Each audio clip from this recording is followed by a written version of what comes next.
যাকাত যদি আল্লাহর কোনো গোলাম আদায় না করে তার শাস্তিটা কি হবে। এরপরে আমরা যাকাতের মেজারমেন্ট আমরা ঢুকবো যে কত কত সম্পদে যাকাত হয়, এটা আমরা দেখব। যাকাত যদি আল্লাহর কোনো গোলাম আদায় না করে তার কি শাস্তি আমার ভাইরা।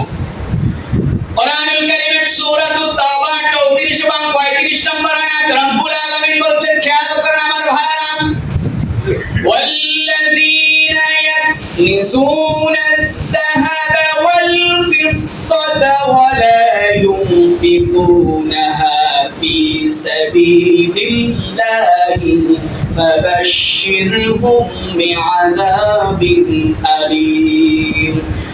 রব্বুল আলামিন বলছেন, আর যারা স্বর্ণ এবং রৌপ্য, ভালো করে খেয়াল করেন, যাকাত হিসাব করা হয় দুইটা জিনিসের উপরে ডিপেন্ড করে, স্বর্ণ এবং রৌপ্যের উপরে।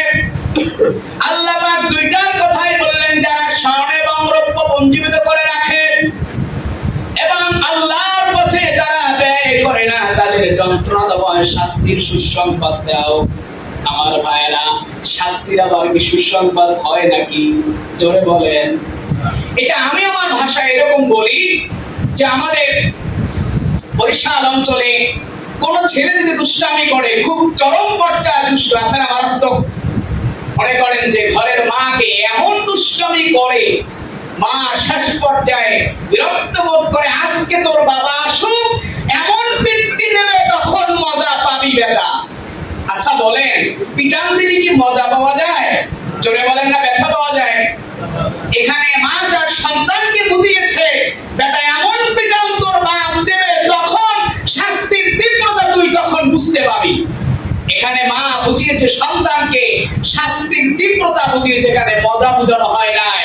আল্লাহ রাব্বুল আলামিন বলছেন, সুসংবাদের মানে হচ্ছে ওই মা এবং ছেলের কথার মতো যে আপনাকে সুসংবাদ দেওয়া হবে না, এটা শাস্তির তীব্রতা আল্লাহ রাব্বুল আলামিন বুঝিয়েছে। সুবহানাল্লাহ বলে। শুধু এখানেই শেষ না আমার ভাইরা, রব্বুল আলামিন ডাক দিয়ে বলছেন, ইয়াউমা ইউনহা আলাইহা ফী নারি জাহান্নামা ফাতুকওয়া বিহা জিবাহুহুম ওয়া জুনুবুহুম ওয়া যুহুরুহুম হাযা মা কানাসতুম লিআনফুসিকুম ফাযুকু মা কুনতুম তাকনিজুন। জোরে বলুন আল্লাহু আকবার। কত হাট কথা আমার ভাইরা।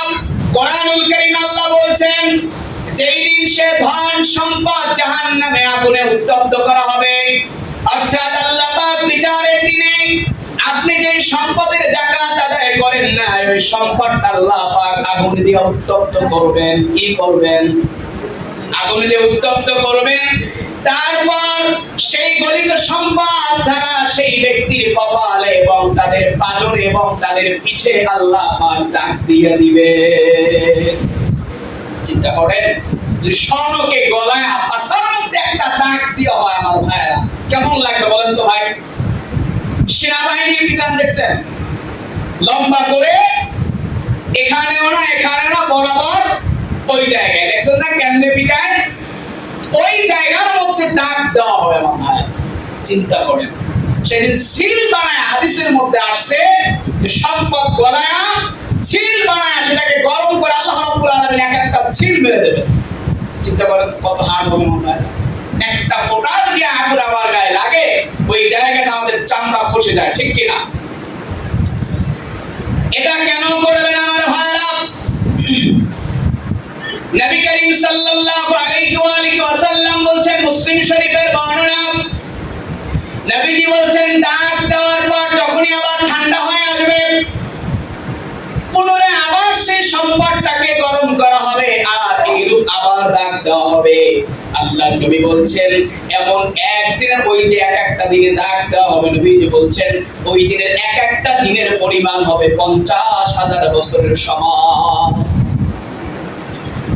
শাইখুল হাদিস আজিজুল হক রাহমাতুল্লাহ আলাইহি তিনি বলছেন, এই যে তিনটা জায়গা আল্লাহ পাক দাগ দিবেন কেন আমার ভাইরা? এই হাদিসের ব্যাখ্যায় তিনি বলছেন, আল্লাহর কোন গোলামের কাছে যখন আল্লাহর কোন গোলাম সাহায্য চায়, খেয়াল করেন, আল্লাহর কোন গোলামের কাছে যখন কোন গোলাম তখন যেই গোলাম সাহায্য করবে না প্রথমে কপালটাকে একটু ভাঁজ করে, এই জন্য কপালের মধ্যে দাগ দিবে, এরপরে দ্বিতীয় নাম্বারে একটু কাইট করে, কথা বলেন করে কিনা, এজন্য এই পা জোরে দেবেন, এরপরে শেষ করে সাহায্য না করে ওর দিক থেকে পিছন দিক থেকে ফিরে চলে যায়, ঠিক কিনা জোরে বলেন। এজন্য আল্লাহ রাব্বুল আলামিন তিনটা জায়গায় দাগ দেবেন, কপালে একটা দাগ দিবেন, পাঁজরে একটা দাগ দিবেন, আর আল্লাহর এই গোলামদের সাহায্য না করে পিঠটা ফিরায় তারপর চলে যায়, এই জন্য পিঠের মধ্যেও একটা দাগ বসায়া দিবেন।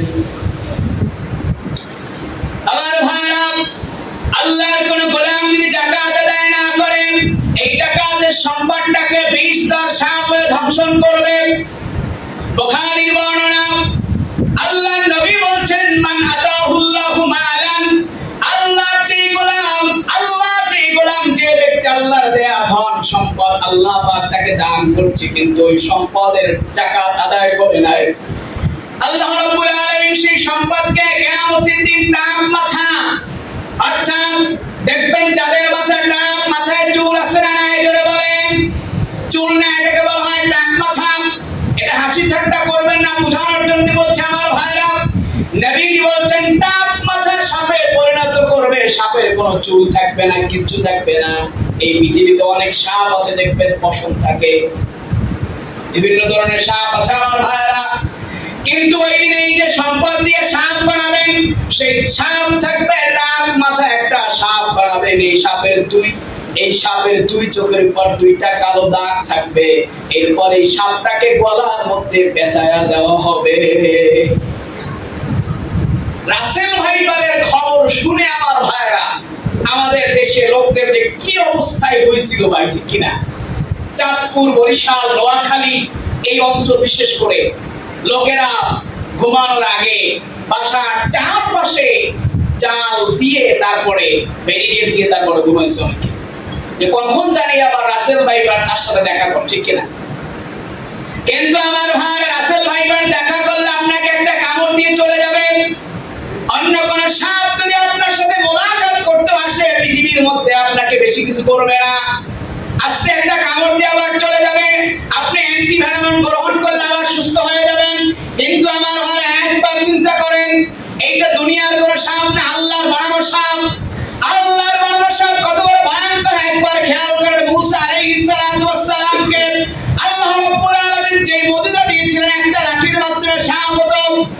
যখন জাদুকররা আসলেন, আল্লাহর বানানো সাপ মুসা আলাইহিস সালাম যখন ছেড়ে দিলেন, এই সাপটা সমস্ত জাদুকরের সাপ খাইয়া সব পেটের মধ্যে নিয়ে ফেলেছে। এইটা হলো আল্লাহর বানানো সাপ আমার ভাইরা।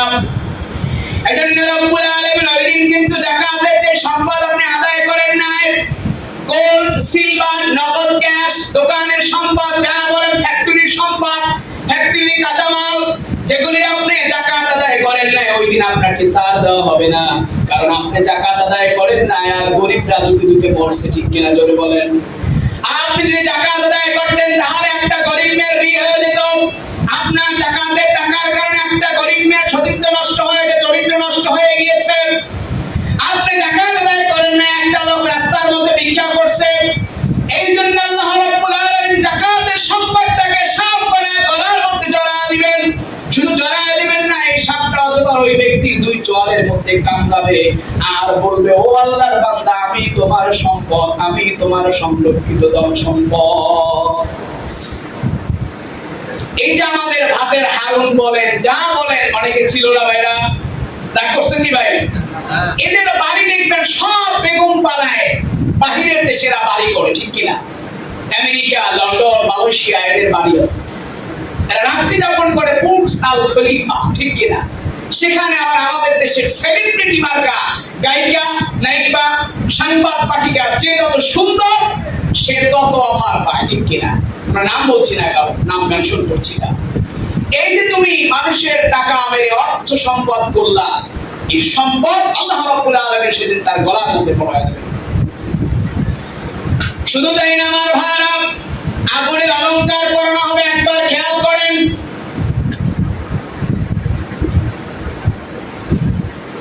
সুনানে তিরমিজির বর্ণনা আমার ভাইরা, নবী করিম সাল্লাল্লাহু আলাইহি ওয়া আলিহি ওয়াসাল্লাম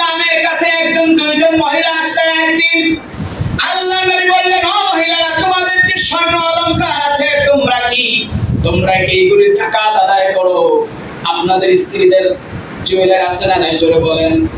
স্বর্ণ অলংকার আছে না নাই? যাকাত কি আদায় করেন? না শুধু সুটকেস আর আলমারির মধ্যে ভরে রাখেন? আজকে গিয়ে যাকাত হিসাব করবেন, সবগুলো সব নামাবেন, এরপরে ক্যালকুলেশন করে যাকাত আদায় করবেন। না হলে আমার ভাইরা কি হবে লক্ষ্য করুন। নবী করিম সাল্লাল্লাহু আলাইহি ওয়াসাল্লাম বলেছেন, ও মহিলা তুমি কি যাকাত আদায় করো? মহিলারা বললেন, না আল্লাহর নবী আমরা তো যাকাত আদায় করি না। নবী করিম সাল্লাল্লাহু আলাইহি ওয়াসাল্লাম বললেন, ও মহিলারা শুনে রাখো, তোমরা যদি তোমাদের স্বর্ণ অলংকারের যাকাতটা আদায় না করো, তাহলে তোমাদের এই যে স্বর্ণ অলংকার আছে সবটাকে আল্লাহ পাক আগুনের মধ্যে পোড়ায়া তোমাদের হাতে আর গলার মধ্যে পোড়ায়া দিবে। যে স্ত্রীকে খুব শখ করে বিয়ে করছিলেন, ওই দিন তার স্বর্ণ অলংকার তাকে পোড়ায়া দেওয়া হবে, আগুনের তাপ দিয়ে তারপরে পোড়ায়া দেওয়া হবে। নাউজুবিল্লাহ পড়ে। যাকাত যদি আদায় না করে তাহলে আমার ভাইরা অনাবৃষ্টি দেখা দেবে, সম্পদ হালাল হয়ে যাবে। এই যে আমাদের দেশে টর্নেডো আসে, আয়লা আসে, সিডর আসে, আছে না নাই জোরে বলেন। 2007 সালে সিডর আসছে, ভয়ঙ্কর সিডর। বৃহত্তর বরিশাল আপনি খোঁজ নিবেন, এমন বন্যা হয়েছে আমার ভাইরা, কারো বাড়ি ঘর ছিল না, কারো ভিটে মাটি পর্যন্ত ছিল না, এমন বন্যা হয়েছে আমার ভাইরা। এক বাড়ির চাল আর এক বাড়িতে ভেসে গিয়েছে। এই যে আমাদের সিলেটে বন্যা হলো, বিভিন্ন জায়গায় বিভিন্ন সময় বন্যা হয়, এটা আল্লাহর পক্ষ থেকে একটা গজব আমার ভাইরা। কারণ এই যে আল্লাহর যে বান্দারা যাকাত আদায় করে না, এটা আল্লাহ পাক টর্নেডো সিডারের মাধ্যমে আল্লাহ পাক প্রকাশ করে দেন। প্রিয় ভাইরা,